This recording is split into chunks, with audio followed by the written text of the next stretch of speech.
Broadcasting from the business capital of the world, this is the Podcast Business News Network.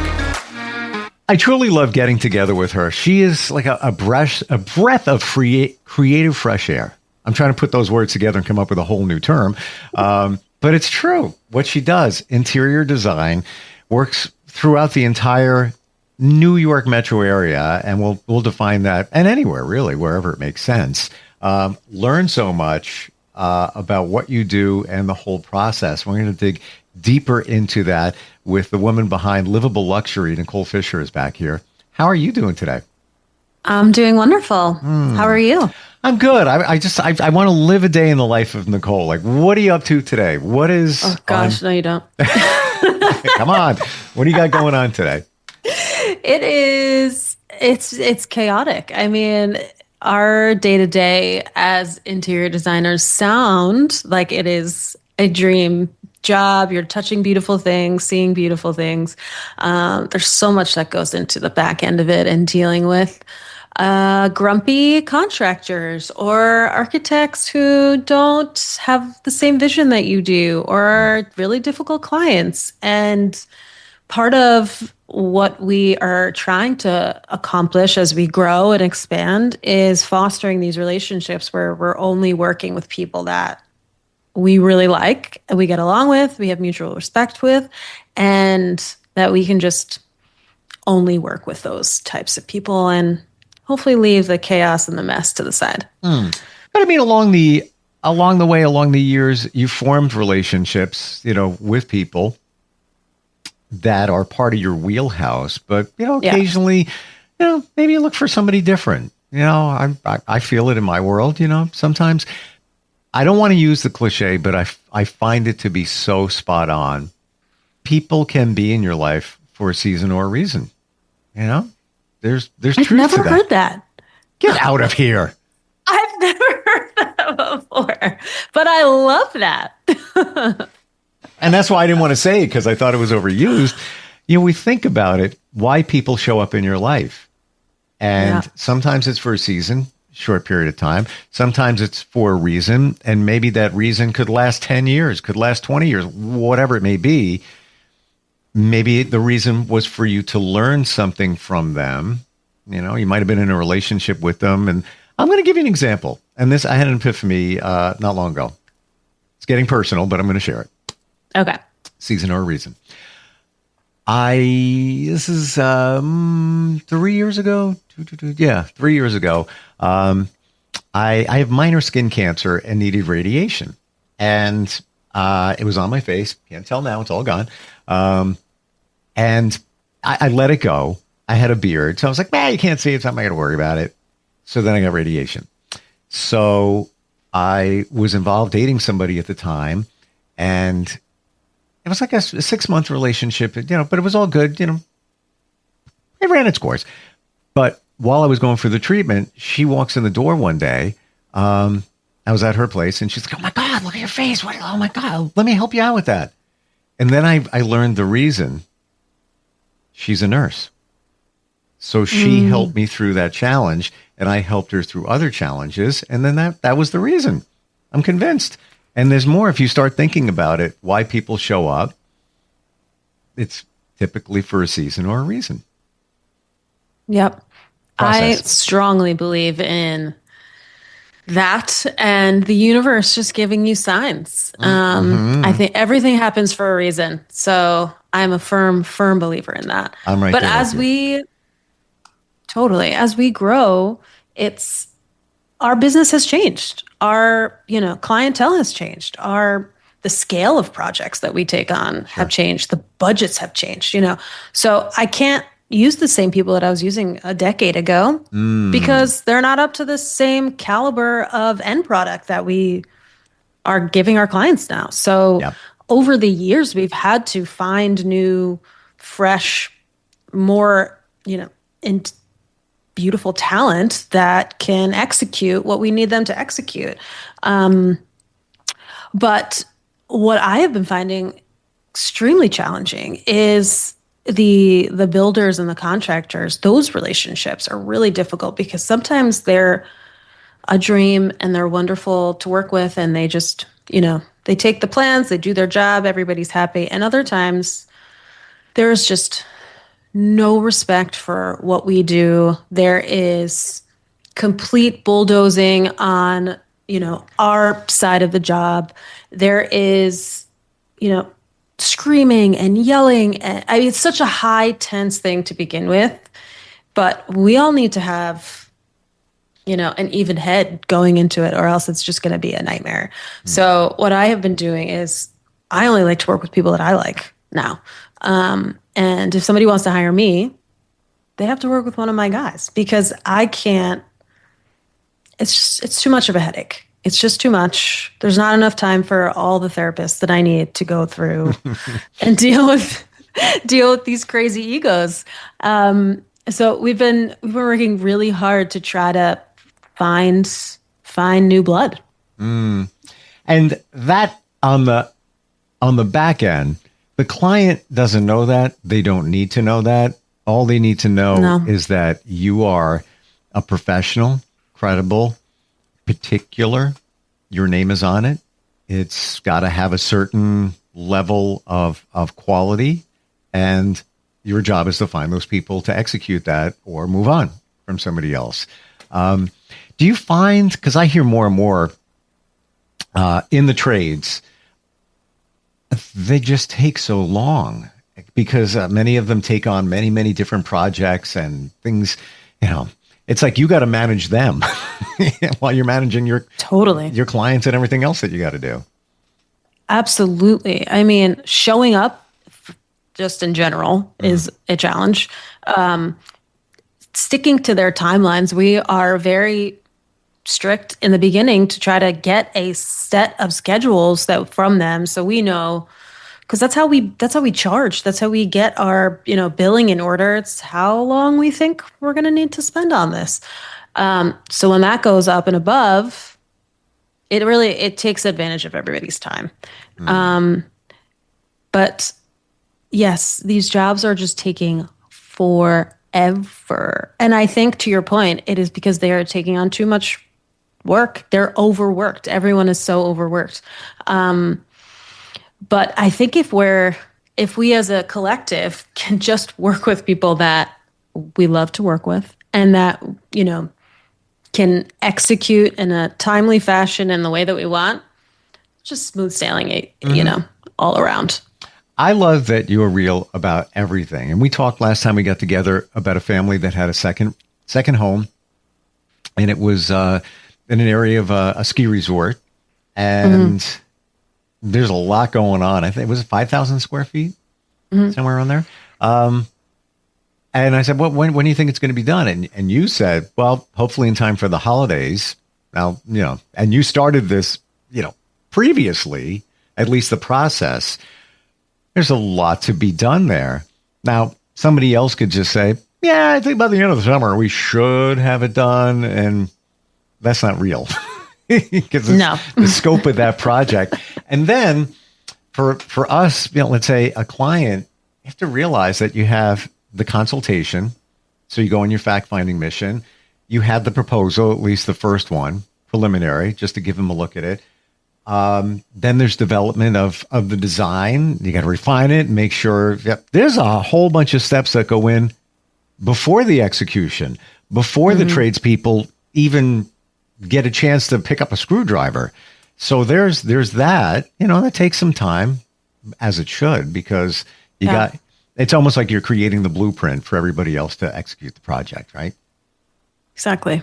Yeah. That is the bulk of, the design process. That's bulk of like what we're doing. There's so much technical work. There is so much back and forth with our draftspeople, with our clients, with the contractors. Every change we make has to, kind of get repriced out too. So, that's been a struggle as well. Just kind of sticking to these more elaborate budgets as prices go up, as materials get more scarce, as more and more taxes. It's it has such a trickle effect on every process of, what we're doing and what we have our hands in, that to get to that end, to the end, there's a lot of changes. There's a lot of back and forth. There's a lot of, edits and drawing that has to go in. But the bulk of the design is before anybody even, picks up a hammer. I've learned so much from you about this process, because many people may even think that, interior designer, so, wallpaper and some carpeting and some couches and blah, blah, blah, blah, done. No, there's much more. No. Right down to the construction, the lighting, the electrical. I mean, on and on and on.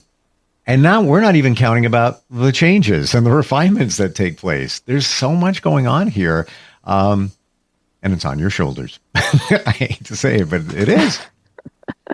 That's why I said you don't want to be me. I'm seeing that now, actually. There's a lot of weight on here. Yeah. There's a lot of weight. Yeah. And not to add more to it, but these are people's lives. So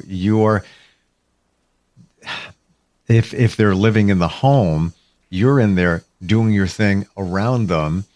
I don't want to say disrupting. It's all part of the process, but then you got to cohabitate in a way while you're doing your job, and you're creating their dream.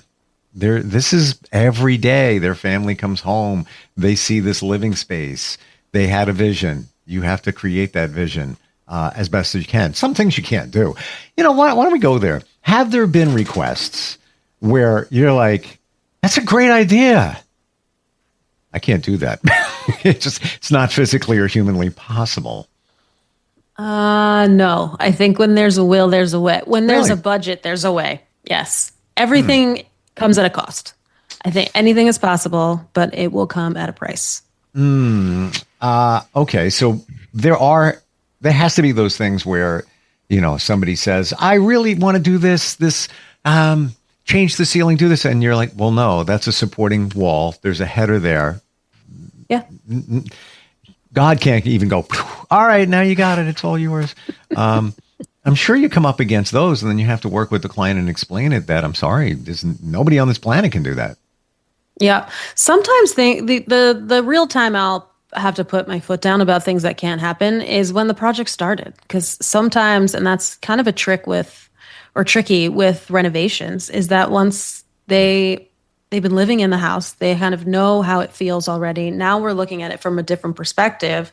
Now walls come down or things change, and they want to either change it, or we find God knows what behind the walls, or that wall wasn't structurally supported the way it was supposed to be, or there is illegal wiring that is happening behind the walls. There are those things happen a lot more, and then we have to pump the brakes because it just puts them over on their time or their budget, or it prevents something else being done. I would say renovations are more tricky and provide more stops.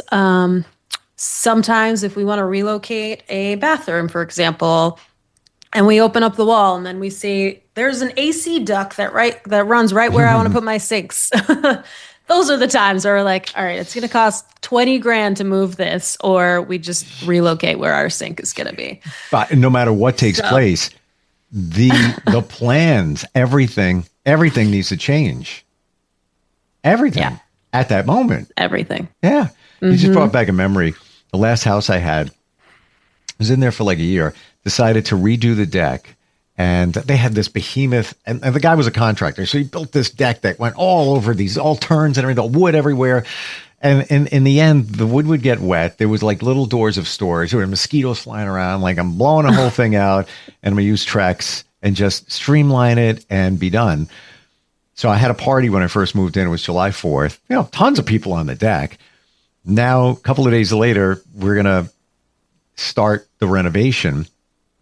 And of the 3 columns for the deck, they went into these planter boxes. So they bust open the planter boxes, and because we got to start the whole thing. And they in the planter boxes, dirt and the footings were basically toothpicks because all the wood had rotted out. I don't know how the deck did not fall down. I Wow. have the pictures. Like it's this big, but when you look what was there, it was like nothing.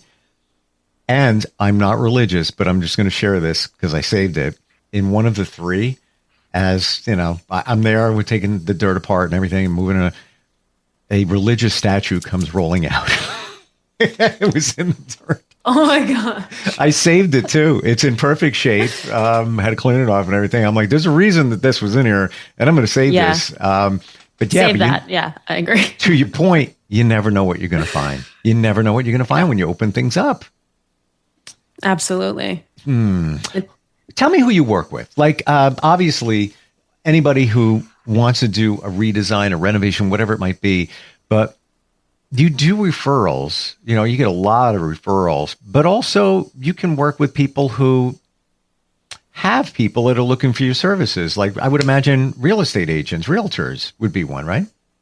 Yeah, absolutely. We like to target who our ideal partners are, not necessarily who our ideal clients are, because that's a much wider pool. So we're trying to be strategic in who these partners are because their clients should be our ideal clients. So the realtors, selling houses in New York and Connecticut and New Jersey and honestly wherever that are these big, beautiful historic homes or that need a second life brought into them or they're tear down homes that we need to rebuild on.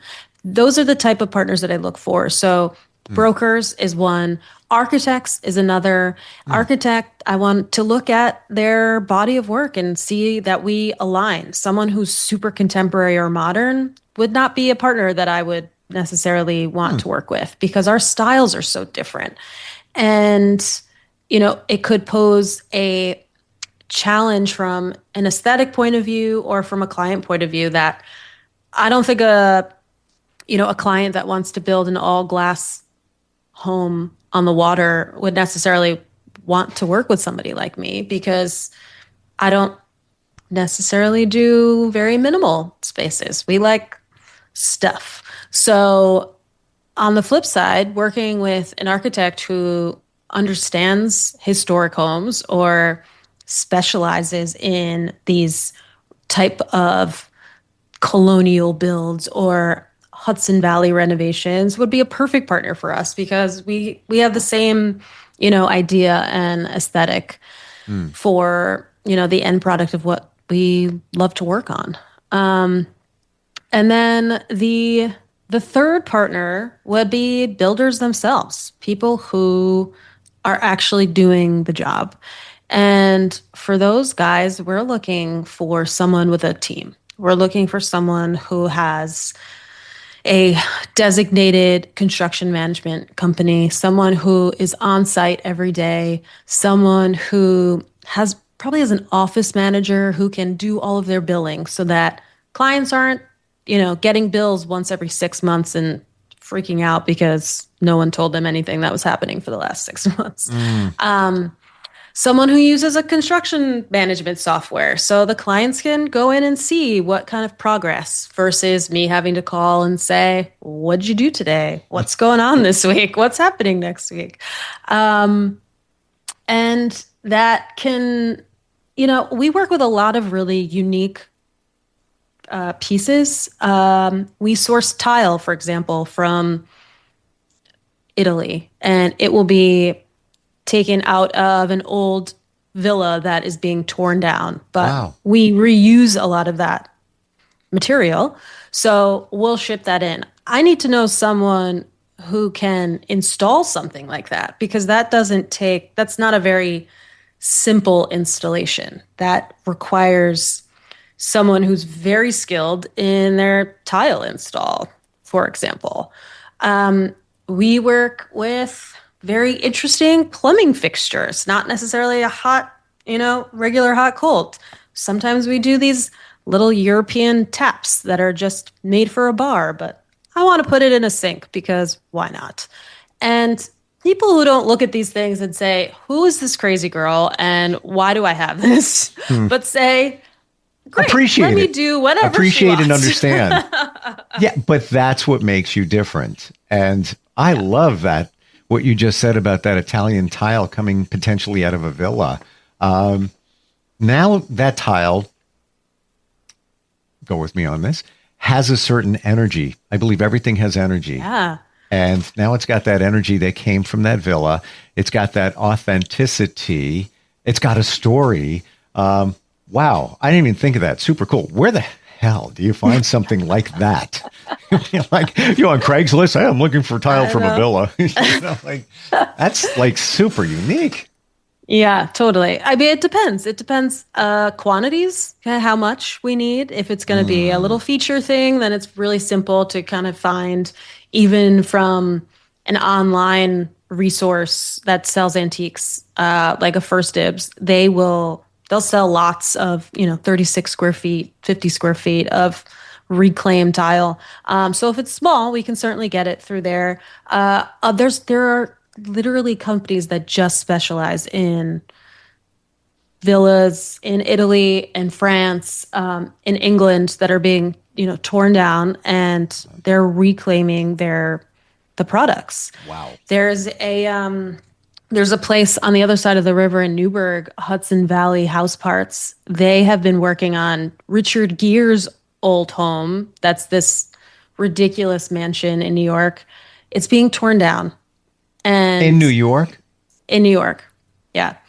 It's being torn down, and they are salvaging every single thing in that house. And I mean, built-ins, slate, patios, lanterns, moldings, doors, windows. Does he still own it, or he's already sold it and that's why they're getting rid of That's it? a great question. I think he already sold it, and the new owners are tearing it down and building like 30 houses on that property because it's so big. Wow. Where in New York is that?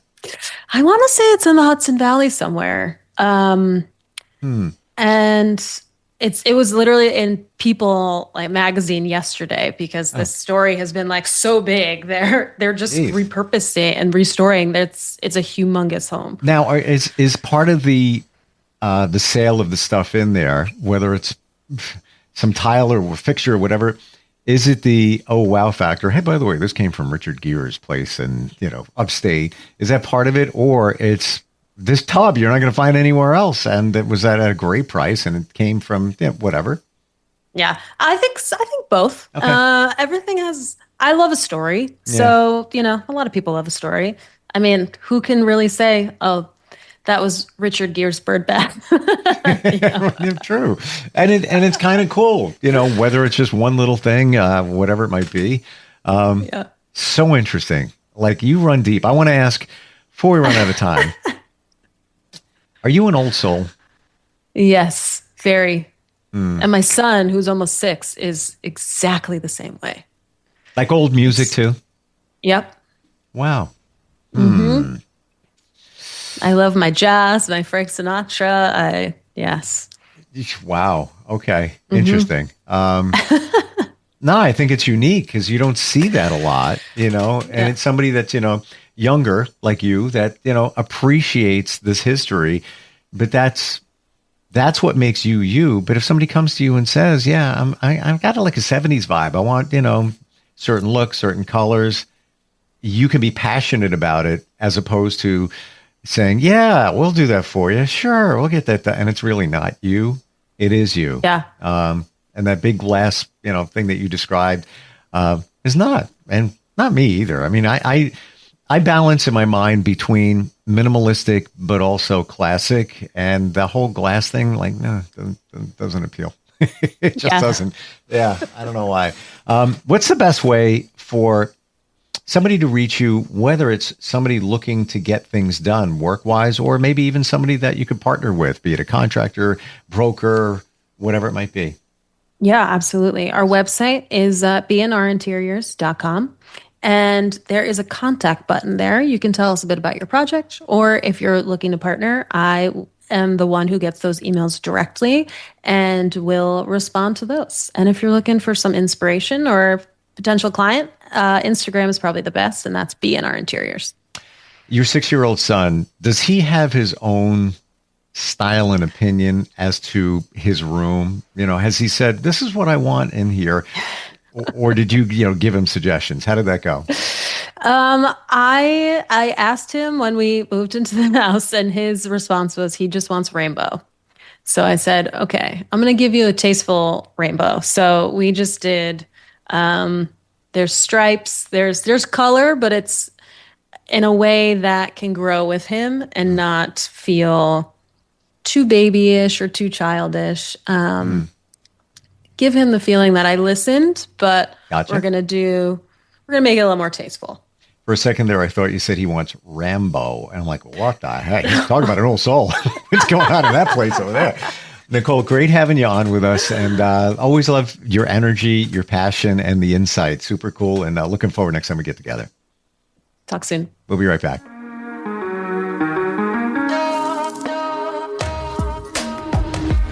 Broadcasting from the business capital of the world, this is the Podcast Business News Network. Adopt US Kids presents Multiple Choice Parenting. Your daughter just had her first breakup. Do you A, put yourself in her shoes? How could he do this to you? And for Sheila, she has split ends. B, console her? Oh, sweetie, this is going to happen a lot. 4, maybe 5 more times before you get married. C, take charge? Got to get this all straightened out. Give a little talking to, man to man, mano a mano. Hey, Steve! Is now a good time? No? Okay, no problem. Bye. Or D, help her find a new boyfriend? I know a great place to meet boys.